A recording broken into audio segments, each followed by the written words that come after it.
এলজিইডিতে উন্নয়ন প্রকল্প থেকে 2010 সাল হতে 2013 সাল পর্যন্ত মোট 257 জনকে বিধিবহির্ভূতভাবে রাজস্ব খাতে স্থানান্তর করা হয়েছে। গেল এপ্রিলে জনপ্রশাসন মন্ত্রণালয়ের করা এই তদন্ত প্রতিবেদনে উঠে আসে এমন অনিয়মের চিত্র।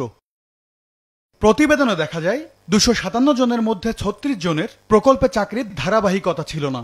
অনেকের কৃষিতে ও যন্ত্রকৌশলে বিএসসি ডিগ্রি থাকলেও কাজ করছেন এলজিইডির প্রকৌশলী হিসেবে। এমনকি এই 257 জনকে প্রথম দফায় যে পদোন্নতি দেয়া হয় সেটিও আইনসম্মত হয়নি।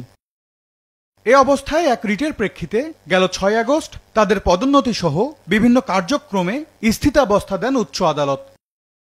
অথচ গেল 4 সেপ্টেম্বর স্থানীয় সরকার প্রকৌশল অধিদপ্তরের এক অফিস আদেশে দেখা যাচ্ছে এলজিইডির প্রথম শ্রেণীর পদে সরাসরি নিয়োগপ্রাপ্ত ও উন্নয়ন প্রকল্প থেকে রাজস্ব খাতে স্থানান্তরিত জনবল থেকেই 212 জনকে পঞ্চম গ্রেডে পদোন্নতির জন্য সুপারিশ করতে 6 সদস্যের কমিটি গঠন করে স্থানীয় সরকার বিভাগ, যারা 23 সেপ্টেম্বর বৈঠকে বসার সিদ্ধান্ত নিয়েও সভার দিন তা স্থগিত করে। রিটের তথ্য, এই পদোন্নতির তালিকায় ওই 257 জনের অনেকেই রয়েছেন। এ অবস্থায় গেল 15 অক্টোবর অ্যাডভোকেট মোহাম্মদ শিশির মনির স্থানীয় সরকার বিভাগ বরাবর এক নোটিশ পাঠান, যেখানে বলা হয় অভিযুক্তদের ব্যাপারে দেয়া স্থিতাবস্থা মানা না হলে তা হবে আদালত অবমাননার শামিল।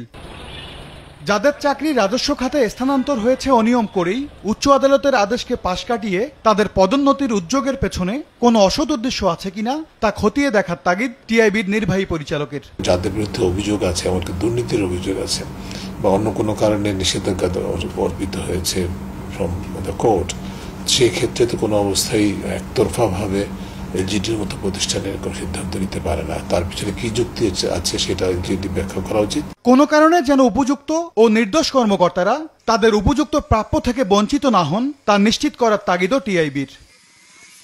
এম এস আরিফিন, সময় সংবাদ, ঢাকা।